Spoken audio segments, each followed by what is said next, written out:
Welcome back to SKEE TV, and you just saw him tear down our Ivar stage. Ladies and gentlemen, make some noise for LA's own, The Game. Niggas call me to set you up, want me to come and wet you up, cause you a out of town nigga like Biggie, heard about the shit with Diddy, so I came through to vest you up, and I got a... Welcome in. So we go back a little bit. This is like true family, and it's so perfect to have you up here. I mentioned it on stage for a second. 10 years ago, the documentary drops, but not only that, for me personally, it was the time where I really got put on because of you. We did this record, 300 Bars, and we set the mixtapes on fire 10 years ago. Isn't that crazy to think? It's like that record, I mean, that alone, man, kind of shifted hip hop and beefs. And you know, I look at beefs these days and I'd be like, man, you know what I'm saying? If we had social media and Snapchat and Instagram, we would have been, and if we could sell our mixtapes, you know what I'm saying? Yeah, we were like making them, and you know, we'd make a couple thousand, but you'd use that to press up the next batch and get them out there. We was paying, you know what I'm saying, 10, 20,000 to press up, you know, copies of mixtapes, and then giving them giving them away, you know, to fans free. I can remember literally me and AR sitting in my condo in Wilshire, man, and I signed, autographed 10,000 Ghost units, put 10,000 Ghost units in 10,000 envelopes, and then brought them to you. I had to ship them off. I'm done, man. We put in our work. It's crazy to see how things are done. And the one thing that when people ask me about you, I always describe you as like, you're a fighter, you never give up, you've always been through that. And it was interesting because at that time, people don't realize, even though you put out the documentary, which was certified classic, and you know, changed a lot of things, especially out here on the West Coast, you weren't the biggest artist on your label, and you had to fight. You were putting money out of your pocket to do that because of the stuff. 50 at the time was killing. And for you to maintain and come out with all those mixtapes, and now look at it 10 years later and look where you are, look where everything else is. How does that kind of feel? You know what it feel like? It's like, I don't know, man. It's just the evolution of, you know, of the man, you know what I'm saying? It's like kind of everything. It's like you know, from DJing, being just DJ Skee down, you know, around town on Melrose, man, to being, you know, SKEE TV, man. You know what I'm saying? I mean, 10 years ago, you ain't know you was gonna have digital screens behind your name, man. I didn't know. I would have told somebody get out of here. But it's just, you know what it is, man. It's you know, when you're young, man, and you really want something bad enough, and you have a good team or a good teammate, it's like the young Jordan and young Pippen. That's what we were back in the day. You know what I'm saying? It's like, you know, you get somebody on your team, and you know, you guys had this chemistry, man. That's what we had back in the day. I feel like it just sort of came together by itself, man, and then fans loved everything the Game and Skee did. You know what I'm saying? It got to one point where I was just freestyling verses. We put it out, and everybody's like, "Oh, that's classic." And but you know, that's how it happens, man, when you you know, just grow in your craft. We got so many records still in the stash. We're talking about that. We got to put out some new stuff and go through like the old archives. So we'll do that for everybody asking. But now coming back to you, looking back at that time period and everything that you've done, if you could go back 10 years in a young Game, 11 years even, right when you first signed with Dre, before even 50 was in it, and then through that whole period, what piece of advice would you tell yourself now? Number one, 10 years ago, Game ain't listening to nobody's advice. It's true. It's true. If I gave myself some advice, I'd probably try to fight myself. You know what I'm saying? But you know what? I don't really live with regrets. Everything that you know, I've been through in my career, in my life, everything that we went through, kind of I don't know, man, kind of made us, you know, who we are. Only thing I ever wondered, I just wondered, you know, like, how come nobody ever wanted to whoop Skee's ass? You know what I'm saying? It was DJ Skee on the mixtape too, man. I didn't say anything. I just put drops in it, so I was good. Exactly. I played it safe. That's how I got here. Just like the Who Kid tapes, like people was chasing Who Kid around, man. Skee was safe, man. Game, homie, we was good, man. But I think that you know, everything back then that we went through, man, everything that we did kind of made us, you know, who we are, man. That's how I remember even a few years back, I would say like 2008, 2009, where we got the, you know, the Porsche Panameras. That was still only 4 years after, you know, the mixtape and the album, man. And just seeing you with yours and mine, I'm like, yeah, me and Skee got the same car. Because I remember we just had buckets, man. And I'm just trying to step into the Lambos and Ferraris now, like you, man. I'm almost there. I just got a Lambo. It's pretty nice, man. Yeah, I see, man. So what still kind of motivates you now to make music? I really want to get into the documentary too, and disc 2.5, whatever. We'll clear that up in a second. But what still kind of motivates you today? You know what is that I got really pretty much young children. My son Harlem, which is, you know, the baby on the front of the documentary, is now 12. My youngest is 5.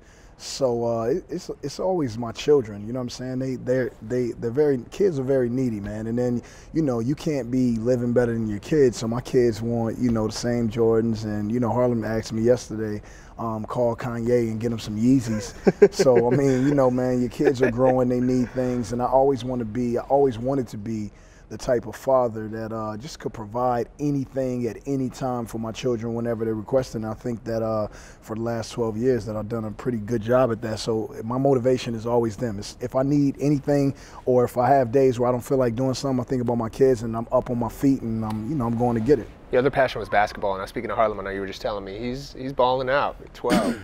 Yeah, man, he's 12, man, and he's one of the best kids on the West Coast, man, as far as being ranked in, you know, his AAU rankings. But I'm not letting him play any organized basketball for the next probably 6-8 months. I just got him training with an NBA trainer, same guy that trains, you know, Kawhi Leonard and Steph Curry and all of them. So, because, you know, basketball, it's a real business now, It man. is. I mean, I see what your real retirement plan is. Yeah, James is the little. I told him, you know, what I tell my son is, I'm like, you know, when you make it to the NBA and you get the big contracts, and then the shoe contract is mine.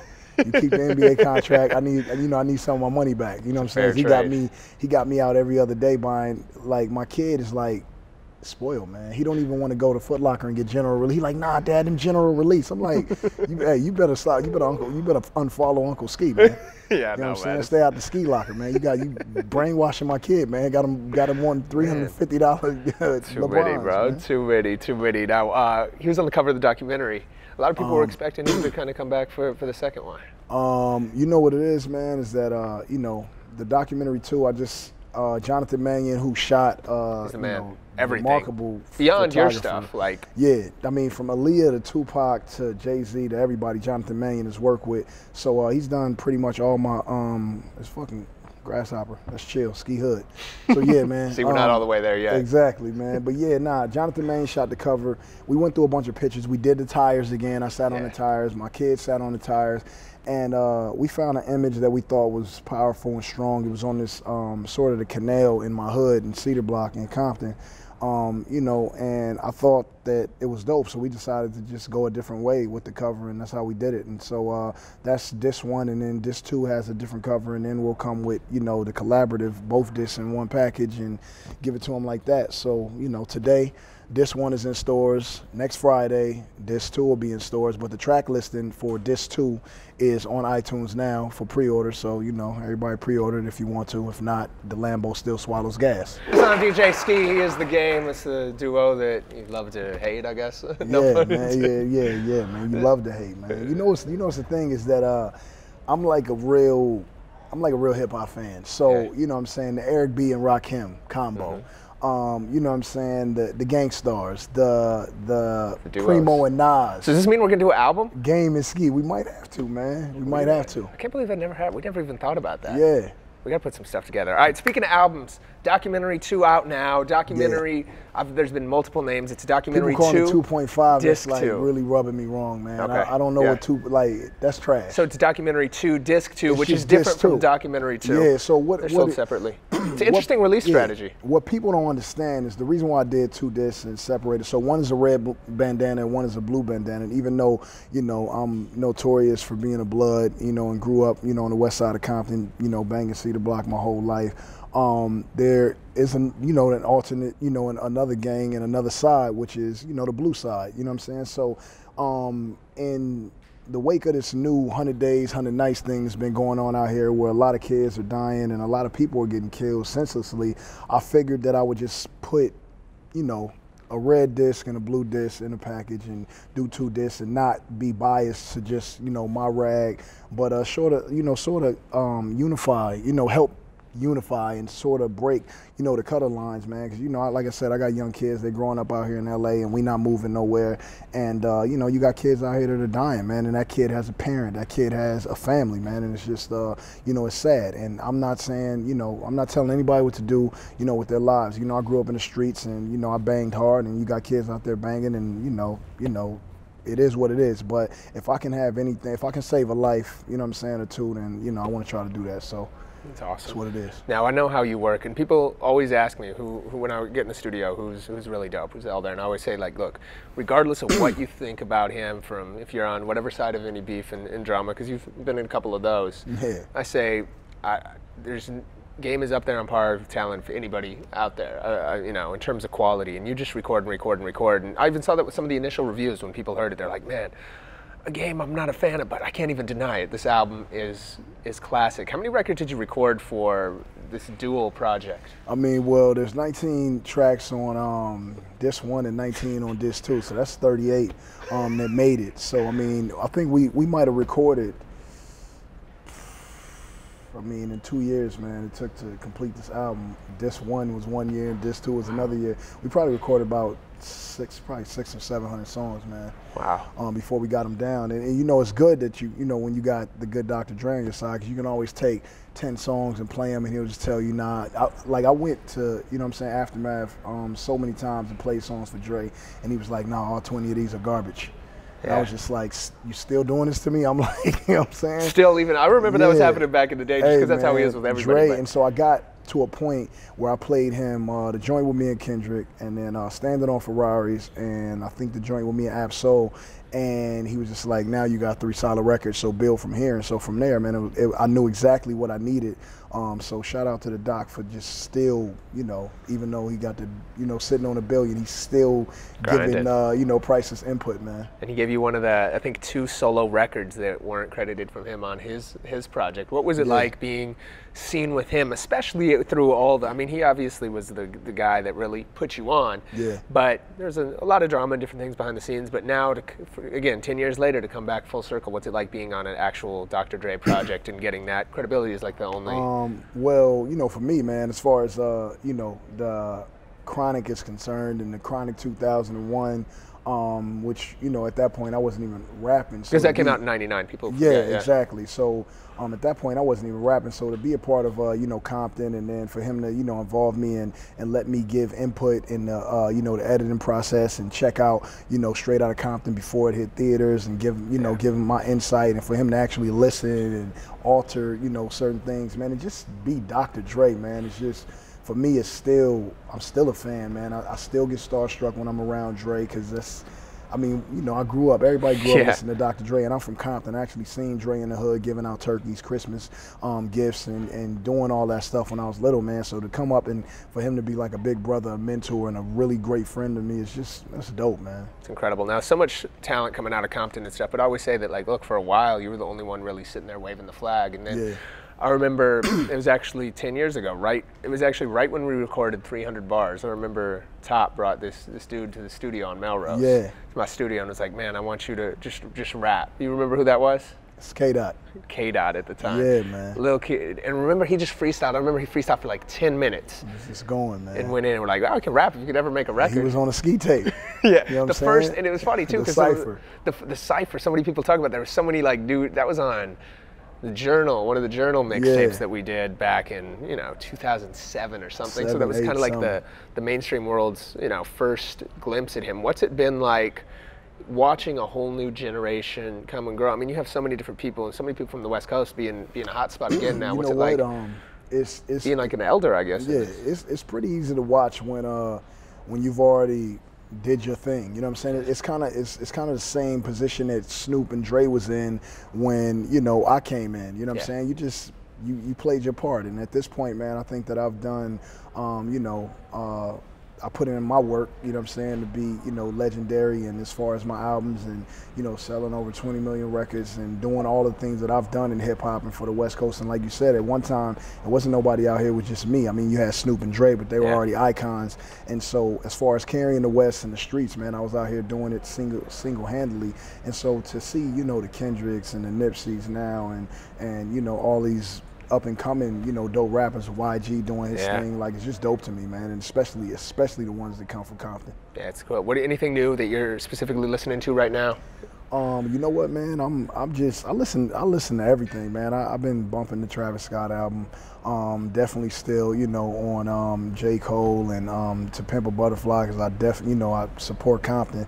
I'm listening to Future, Drake's mixtape with Future, and just, you know, what everybody else is listening to, because I like to always know what's going on, man. You got a lot of features on the album too. A lot of those people that you mentioned on there, from Kendrick to Drake, Kanye, kind of booking Future, that Kanye, Drake to Dr. Dre to Ice Cube to Nas to, you know. It's like the hip hop all stars. That's it, man. That's it. And what's the difference now between, in terms of the content of the first disc versus the second disc, or is it all just one general theme? And you're I think the first disc, that's the one that Dr. Dre likes the most, and he said that it's classic. He said that if he could redo the Chronic, then he would probably make it sound a little bit more like this one. And that, for me, I was like, why you say that? You know what I'm saying? Yeah. But I thought that was a huge compliment, man. And just to see the smile on his face when he heard, you know, when he heard the album was crazy. Disc 2 is a disc for me that is that's the type of album, the Game, that I would put out. You know what I'm saying? If I had to put out an album for 1 million fans and they were all me, that's what I would do. So it's a good balance, man. And I mean, you know, in this one you got Drake, you got Kendrick, you got Kanye, you know, just to name a few. On disc 2, what was it like, real quick, getting back in the studio with those guys that, you know, 10 years from the documentary? Were you like was there almost any pressure to recreate the quality of your album? You know what I didn't want to do? I don't want people to listen to the documentary 2 and try to compare it to the documentary 1. It's not the documentary 1, it's the documentary 2. You know, so it's who I am now mixed with, you know, who I was then, and my story, the evolution, the last 10 years, from 10 years ago till now. It's the evolution of, you know, myself, my music, and, you know, my craft. I think that now, lyrically, I'm insane with it on this album. Just a seasoned veteran. Back then, I didn't even know how to count bars. Yeah. You know what I'm saying? But we got it done. Everybody loved the album. And Documentary wasn't even my favorite album. The Doctor's Advocate was. Me too. And I think people sleep on that album so much, especially with what you went through. You really feel that was when it was you against the world. That was when it was me against the world. That album went on to sell 5 million too. That's the album with, you know, One Blood, Wouldn't Get Far. Like, once I put out one, I remember Interscope wasn't messing with me at all. And then I put out One Blood, and everybody sort of, you know, jumped back on my balls. Yeah, and they had to put the album out, and you know, we did it, man. But the Documentary 2 is definitely a classic album. Not because I say it. So is it better than the Doctor's Advocate? I think so. Documentary 2, 2 discs. Disc 1 is out today. Disc 2 is out a week from today. Yeah. Man, it's got to feel good to still be putting these things out and still doing it your way. It's unique, the formula that you're doing. I've never seen anybody put out a 2-disc album like this. You just got to stay true to your roots, man, and definitely true to your fans. My fans always been good with me. I think most of my fans aren't fans of anybody else except Game. You know what I'm saying? Oh, they go hard. And it's just a California thing, really, man. It's where it started. It's grassrooted. I mean, you throw up a dub and you got fans. So if you're an up and coming California rapper, man, you know, throw your dub up, man, and you're gonna inherit, you know, Snoop's fans, Pac's fans, Dre fans, Game fans, Kendrick fans, and that's how it go, man. I think that you know, the West Coast in general has been, you know, just, I really owe it to this whole side of America for really holding me down the last decade, man. I mean, you know, from just paying my mortgage to my kids' school to, you know, buying these Lambos and shit. And they ride for you through thick and thin. You've been through a lot of drama, a lot of beefs and stuff. So we're just gonna go through a couple names real quick. Tell me what your kind of status is right now. Like, is there still beef? Have you not, like, 50? Or is it kind of like over with? Nah, you know what? I haven't seen 50, man, in like 10 years. Yeah. And it ain't, I don't got no beef with him these days. I watch Power sometimes, you know what I'm saying? I think it's a cool series, man. I'm into, like, you know, Power and my Netflix and, you know, Narcos and all of that. Empire, I watch Empire, Scandal, all of that. But yeah, I ain't got no beef with him, man. I'm just, you know, do his thing, and I'm gonna do my thing. I'm obviously doing my thing, so it ain't, you know, it ain't nothing. Now, Young Thug. Girl Scout cookies, man. Girl Scout cookies. Yeah, that's it. So no beef. Chris Brown.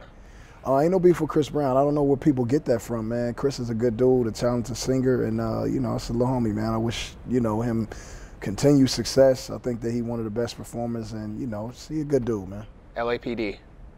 LAPD, I think there is an ongoing Compton LAPD, you know, feud, man. I don't really care for police in general like everybody else. I think that from just back in the day, from the 60s till now, I don't think there's ever been a really good, comfortable rest position for an African-American in LAPD or any PD. But I mean, you got some good cops out there, and then you got a lot of corrupt and a lot of bad ones. So, you know, the good cops, I mean, sometimes, you know, you stop and they're fans, you take pictures, and then you got a lot of bad cops who I necessarily don't really care for, man. So, you know, that's what it is. I think that a lot of them abuse their authority, and I guess the bad sometimes give you, I mean, they feel like gives them the power to abuse authority, and a lot of people, you know, become sort of victims to that. And so at the end of the day, I don't think it's fair. And so, I mean, my position is what my position is. Well said. Now, it's interesting because back in the day, I remember the NYPD actually had what was called a hip-hop task force. They still got hip-hop task force. They still have it. And I remember there was a point when you were recording The Doctor's Advocate, and I was out there with you, and they would follow us from the hotels to the studio. And your life was probably the most boring life ever at the time. You would go from the hotel to the studios, back to the hotel to sleep, and back to working on it. And they'd sit out there all day, and you'd have fun. I remember sitting in the follow us all the way to the Connecticut borderline, they'd go to the border. And they would have to stop. You know what I'm saying? Because it's only New York. Do they still follow you out there? When I'm out, it's not like it used to be, but they're at everything that I go to. Still. Wait, aren't they? Now there's rumors, I heard this, that you're going to be arrested when you go to New York for comments. Yeah, I don't know about that, man. These days, you can't even. There's so much stuff. You can't say any. It's laws for everything, man. So maybe I broke a law, maybe I didn't. I guess the next time I'm going to go to New York, you know, soon. So I mean, I guess we'll see. So you're not tripping on it, though? I'm not tripping on anything in life, man, except. How many lawsuits have you been through now at this point? Probably 40 or 50. Yeah, I probably lost like $50 million in lawsuits, but it's all good because, I mean, from the time that I taught myself how to rap to now, I mean, all I ever wanted from rap was I wanted an Escalade, some internet, and just apartment to play Madden in. So anything other than, you know, that I got, you know, that I like worked for and actually got that wasn't that, you know, anything above that is just a bonus, man. I don't care, man. That's what it is. Now, in terms of diss records, you've done so many, and so many actually really, really good ones. Even if people, again, they can say what they want about you, they can't deny the music. 300 Bars, obviously, is probably at the top of the list. But outside of that, is there any other records that stand out that people might want to check out if they've kind of missed? Because I can name like 10 off the top of my head. I think from doing ones with Cat Williams to. Yeah, I think that. On my way out the door, leaving Interscope, I think that Jesus Piece was kind of slept on because they didn't promote it the way that they should have. Jesus Piece was a really, really dope body of work. But other than that, man, I mean, you know, I got a trillion songs on, you know, on the net and on the web, and so many. I got my, you know, I got my fans holding it down, so they're gonna be there. And speaking of your fans, we're gonna do a lightning round real quick from Snapchat. Yeah. At DJ Skee, I'm taking questions from Game right now, live on air. So first up, have you thought about the documentary 3? I thought about the documentary 3, and I thought that maybe I'll do that 10 years from now. Favorite shoe besides Air Max 95? The Chuck Taylor. Chuck Taylor. Ask Game the benefits he's seeing going independently, and would you ever think about signing to a major label again at this stage of your career? Also, we need another mixtape. Yeah, I need a like a 7-figure advance if I ever think about signing to a major label. I mean, I might even need a, I don't know, an 8-figure advance. I think that by now I got my own fans, I got my own directors and everybody to shoot videos and do all that. I don't really need anybody other than, you know, my team to get anything done. What's your favorite Air Jordan in your collection right now? My favorite Air Jordan right now is probably my OVO 10. You know what I'm saying? Drake is the homie. Not a bad pair. You know. Ask him what the moment was he realized when the first documentary was going to blow up. I was in the hood one day. I heard How We Do on the radio. I felt like that one moment on 5 Heartbeats where they heard it. Really? It was that late? I thought it would have been earlier. Nah, man. I kind of just, you don't know until you know. It needs to, like, you got to hear it on the radio, man. You know how excited, like, remember when you heard 300 Bars on the radio? That was crazy. Song? Yeah, look at your eyes. See what I'm saying? Crazy. That's how I felt when I heard How We Do on the radio, man. It just was the time that I knew at that point, like, I was to the moon. A lot of people hit me up about this. Somebody hit me saying, why did Ghost Unit go so hard? People love that mixtape. We was angry, man. Well, I was angry. I made Skee angry. Yeah, man. You know what? I was there to sort of assist 50 in, you know, the Murder Inc. downfall. And I felt that same kind of energy happening to me when they started to kind of team up on me. So I just dug in my bag, man, and gave them everything I had. And, you know, they're failed G Unit. When are we going to hear a dope new cypher like the old one from Black Wall Street Journal 1? Again, the record that had Kendrick, Nipsey, all these different people on it. Right. Yeah, who knows, man? I mean, you know, during those days, we was just going with the wind, man. So maybe, you know, maybe we get back and do it again. Last question. You could have named this project anything. What about this one connected back to the original documentary and made you name it the documentary too? Just the decade. 10 years, man. Decade. It's 10 years to the day. And so, you know, we had to do it again. That's it. Now, we got to figure out like a 10-year anniversary mixtape or something. That's crazy too. That's next. Yeah, something. Put it out officially. Get some stuff, Game. Thank you so much. Anything else on your chest that you want to, anybody else you want to call out or diss or have fun with? Nah, man. Everybody, man. I'm trying to instigate you like always. I'm trying to get another mixtape out of this. Yeah, everybody enjoy dinner, man. You still got one more performance? Yeah. The Game, ladies and gentlemen, make some noise. We live from Los Angeles. This is SKEE TV.